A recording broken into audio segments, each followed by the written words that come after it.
innovation is a numbers game, even if you're good at it. And your ability to innovate is a function of the number of experiments you're willing to run.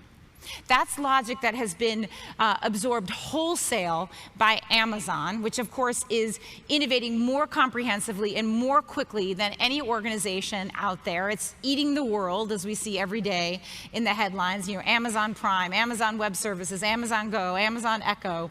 They generate these things faster and just than any organization you've seen.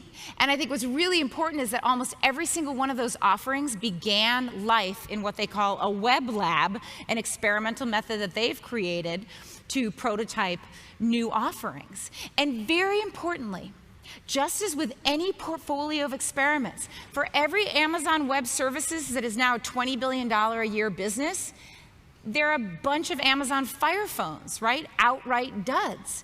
And that's really important to understand. And I think Jeff Bezos has absorbed this logic as well, that if you want to find new opportunities, you will encounter failure along the way. In fact, he goes so far, this is a recent letter to his stakeholders, where he says, look, we've become the best place on earth to fail.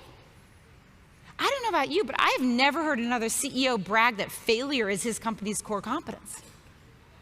But it's really important, right? That logic. And as much as we celebrate failure and you hear all this rhetoric around embracing failure and fail faster to succeed sooner, failure is not particularly fun. In the business world, we revere expertise, mastery, the experience curve. We want answers. We're not comfortable with uncertainty, right?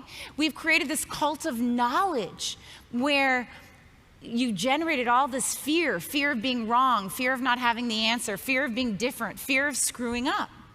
And I think the question I want to leave you with as leaders is that how do you unshackle yourself from all of that fear, all of that judgment, all of that precedent that keeps you from inventing the new, from winning the future, as we're talking about at this event here? How do you do that? How do you develop strategies for learning as fast as the world is changing?